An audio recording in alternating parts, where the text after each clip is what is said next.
70% off select gas logs and fireplaces. Visit getgaslogs.com. Tonight, the mass shooting in Florida and now the death penalty showdown.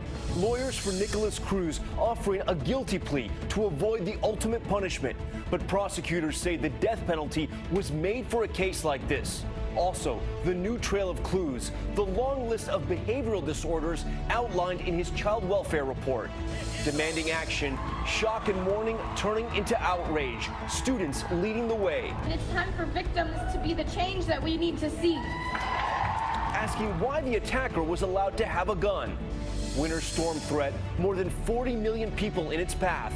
The fast-moving snowmaker, the dangers on the roads from Virginia to Maine. Sam Champion standing by. Deadly quake disaster, the earthquake rocking Mexico, causing little harm until a military helicopter spins out of control, killing 13 people on the ground. And flu test failure? Why some doctors and medical centers are no longer relying on the rapid flu test. What you need to know. From ABC News, this is ABC World News Tonight. And good evening. Thanks for joining us on this Saturday. I'm Tom Yamas. And we begin with the death penalty showdown in South Florida.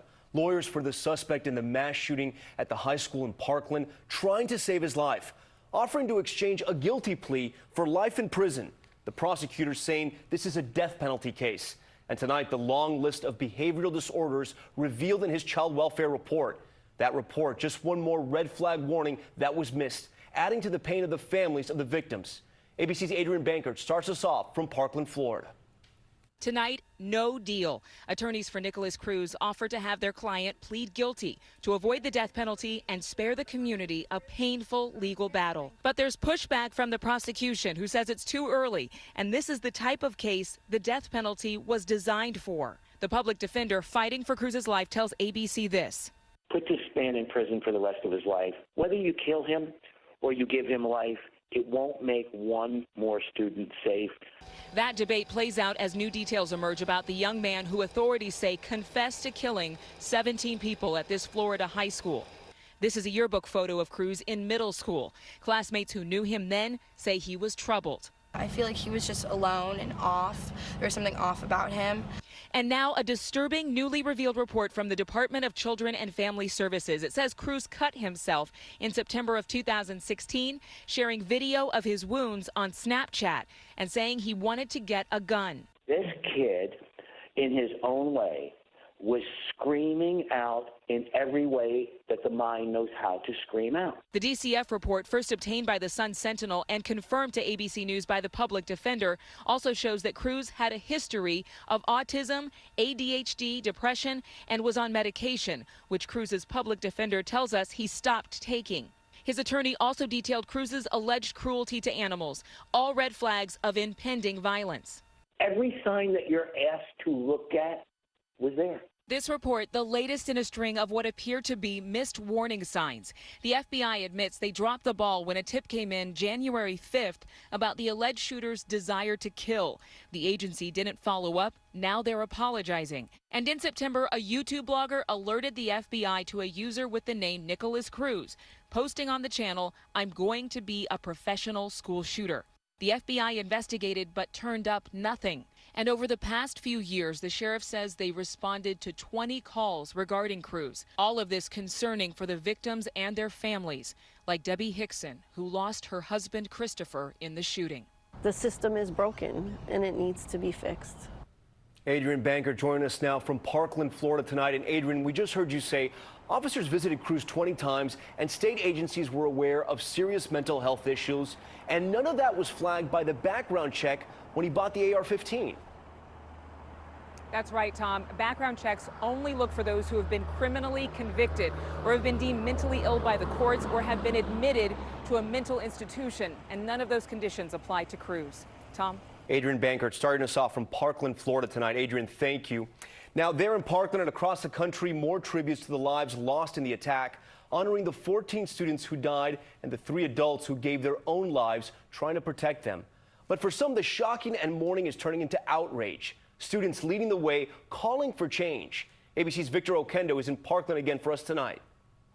young survivors of that shooting rampage, Our innocence has been taken from us.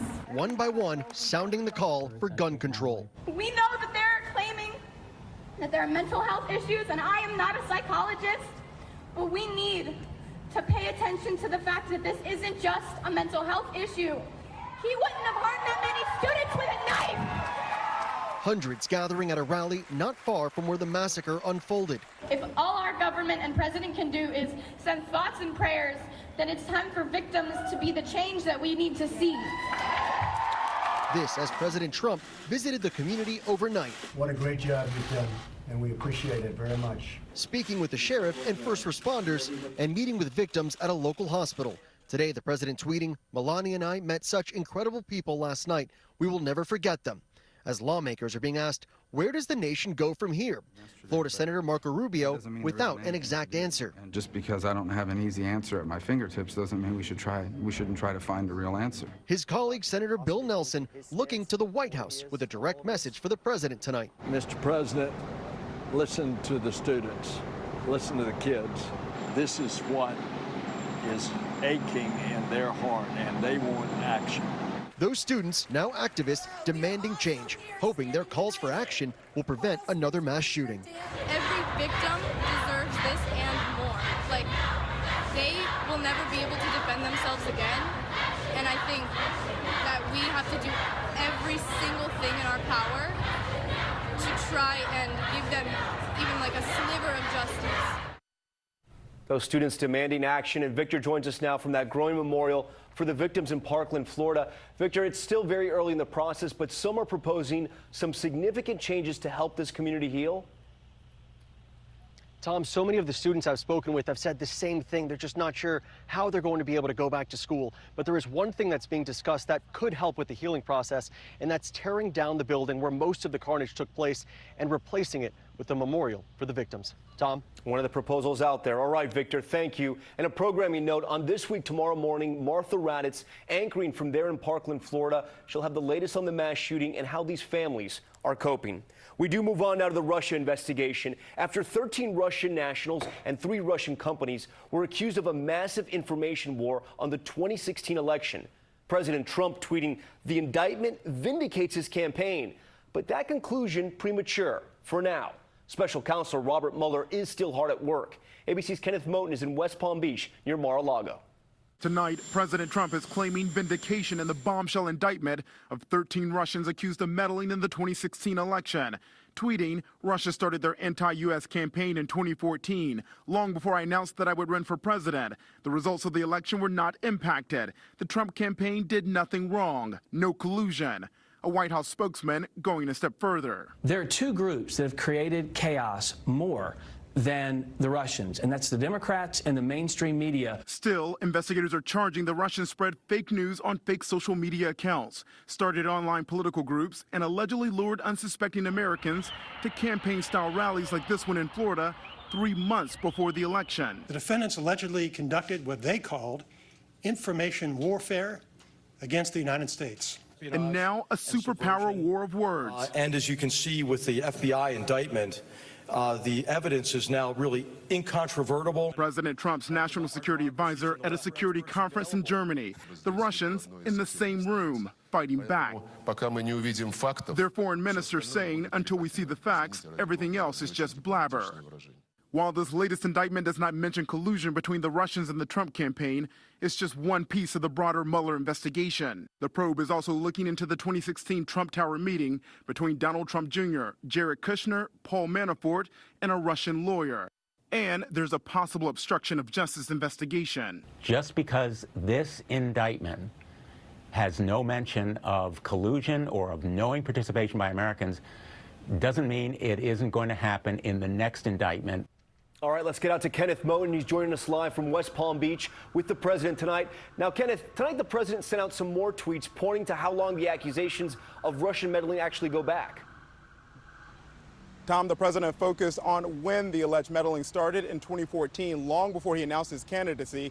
But the indictment states while the Russians began their information warfare in 2014, by the summer of 2016, the candidates were set, and the goal was to disparage Hillary Clinton and support Donald Trump.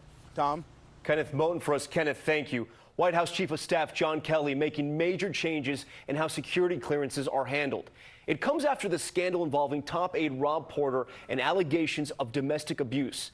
The FBI will now hand-deliver its background investigations and tell the White House counsel about troubling information within 48 hours of its discovery. Among those without permanent clearance right now, Jared Kushner. Kelly says temporary clearances could be revoked by next Friday. Next, let's turn to the weather and the fast-moving storm with 40 million people in its path. Winter weather alerts from Virginia all the way to Maine. Icy snow and rain, a menace on the roads. And near Marion, Illinois, the storm causing an accident between a pickup truck and a semi. The driver of that semi was taken away by ambulance. ABC weather contributor Sam Champion is in Central Park, where the snow has already started. Quite the scene there in the park, Sam.